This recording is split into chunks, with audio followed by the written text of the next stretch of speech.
இளமையின் சோம்பல் முதுமையின் வருத்தம்.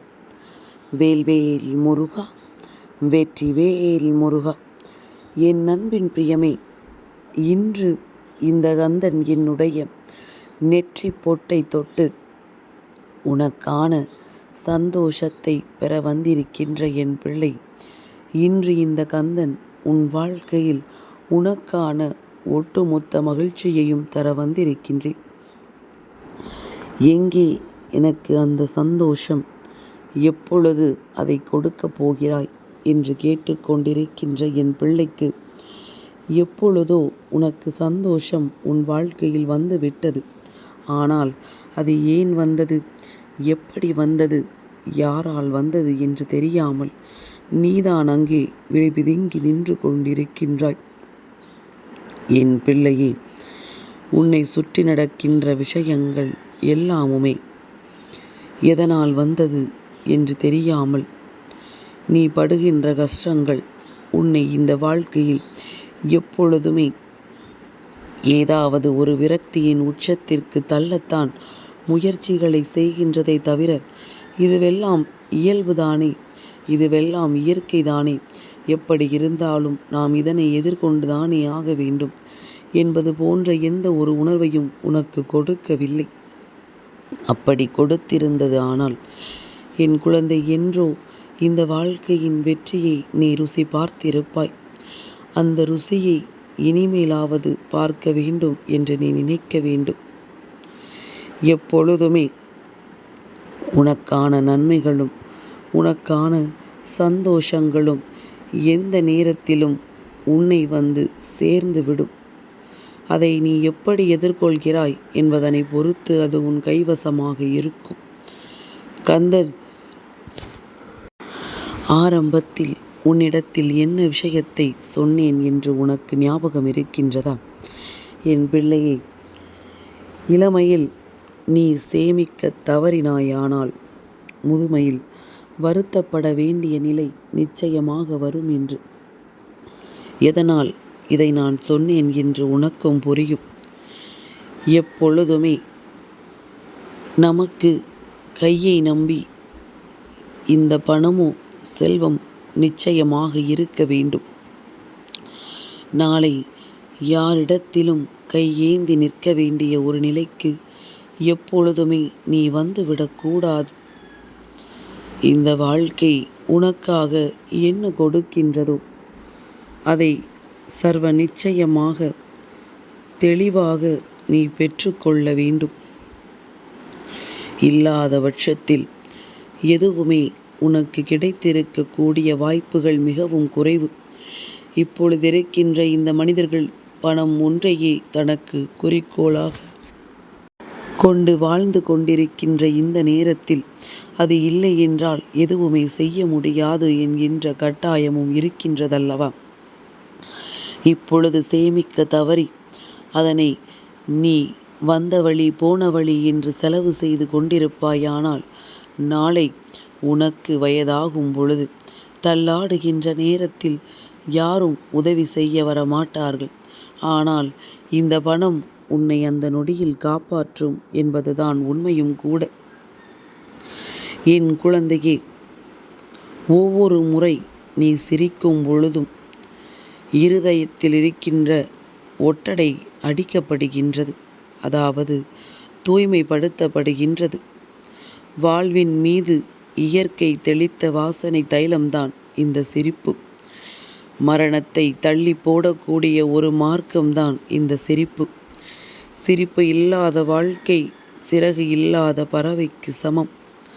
பறவைக்கு அழகு சிறகு, மனிதனுக்கு அழகு அந்த சிரிப்பு தான் என்பதனை புரிந்து கொண்டு எப்பொழுதுமே முகத்தில் புன்னகையோடு இருக்க பழகு. கந்தா, பணம்தான் முக்கியம், வாழ்க்கையில் அது இல்லை என்றால் ஒன்றும் இல்லை என்று சொல்லிவிட்டு என்னை சந்தோஷமாக இருக்கச் சொல்கிறாயா என்று நீ கேட்கலாம். யதார்த்தத்தை அப்பன் உன்னிடத்தில் சொல்கின்றேன்.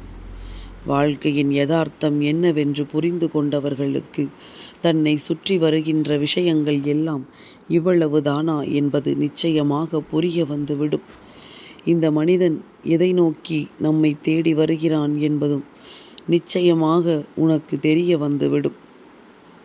இந்த சூழ்நிலைகள் உனக்கு எதிராக திரும்பி விடாமல் இந்த வாழ்க்கையில் உனக்கான நன்மைகள் எல்லாம் நடக்கும்படி எப்பொழுதும் என் குழந்தை, நீ நல்லபடியான வாழ்க்கையை வாழ வேண்டும்.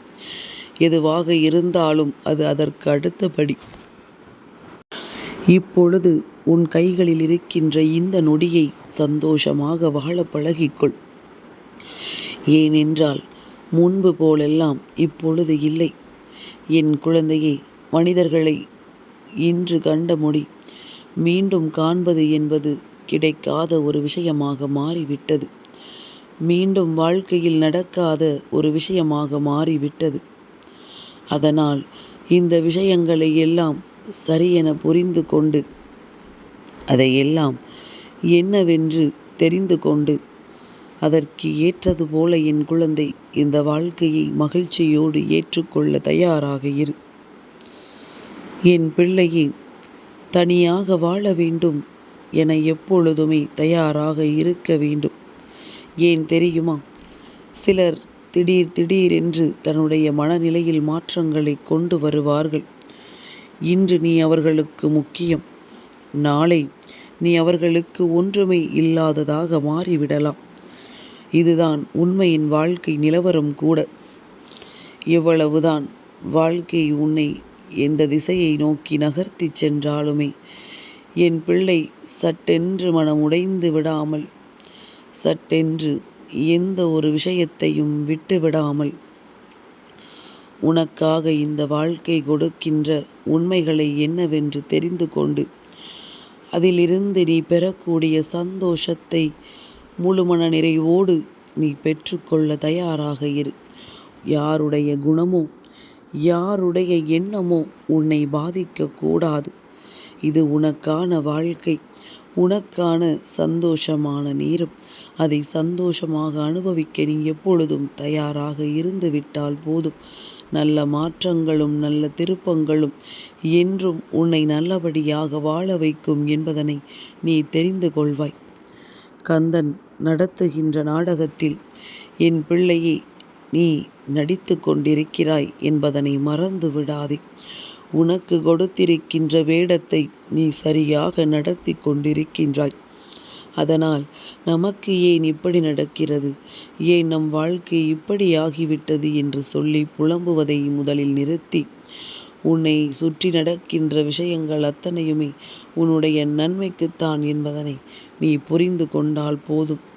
இனி வரக்கூடிய வெற்றியை நிச்சயமாக நீ நல்லபடியாக ருசி பார்த்து அருகில் இருப்பவர்களுக்கும் அதன் பலன்களை கொடுக்க வேண்டும். பணம் முக்கியம், அது உன்னுடைய சுயநலத்திற்காக மட்டுமே தேவை. இந்த வாழ்க்கையில் நீ வாழ்வதற்கு உனக்காக மட்டும் தேவை. ஆனால் அதே நேரத்தில் அன்பு, நல்ல குணம் ஒருவருக்கு இருந்தால் மட்டும்தான் அதை மற்றவர்களுக்கு கொடுக்க முடியும். அந்த அன்பை கொடுத்து அதே அன்பை நீ பெற்றுக்கொள்ள முயற்சி செய். கிடைத்தால் சந்தோஷம், கிடைக்கவில்லை என்றாலும் அதற்காக வருந்த வேண்டிய அவசியமில்லை. என்ன நடக்க வேண்டுமோ அது நல்லபடியாக நடக்கும். இந்த வாழ்க்கையில் நீ எதை பார்க்கின்றாயோ, எதை எதிர்பார்த்து நிற்கின்றாயோ அது நிச்சயமாக உனக்கு நல்லபடியாகவே நடக்கும் என்பதனை நீ புரிந்து கொள்வாய். என்றும் என்றென்றும் இந்த கந்தனின் அருளால் உன்னுடைய வாழ்க்கையில் நிச்சயமாக நல்லது நடக்கும். இன்று எதுவும் நடக்கவில்லையே என்று எண்ணி வருத்தப்படாதே. இனி நடக்கப் போகின்ற நல்ல விஷயங்களை எல்லாம் தெளிவாக நீ தெரிந்து கொள்வாய். உன்னை சுற்றி வருகின்ற பல உண்மைகளை உணர்ந்து கொண்டு இந்த வாழ்க்கை உனக்கு கொடுக்கின்ற சந்தோஷங்களை நீ நிறைவாக பெற்றுக்கொள்வாய். நல்ல மனநிலையோடும் மகிழ்ச்சியோடும் எப்பொழுதுமே எதையுமே எதிர்கொள்வதற்கு நீ தயாராக இருந்து கொண்டே இரு. நல்ல மாற்றங்கள் உன்னை நல்வழிப்படுத்தும். நல்ல திருப்பங்கள் என்றும் உன்னை சந்தோஷப்படுத்தும் என்பதனை என் குழந்தையை நீ நிச்சயமாக புரிந்து கொள்ளக்கூடிய கால நேரம் கூடி வந்து விட்டது என்பதுதான் உண்மையும். வேல்வேல் முருகா, வெற்றிவேல் முருகா.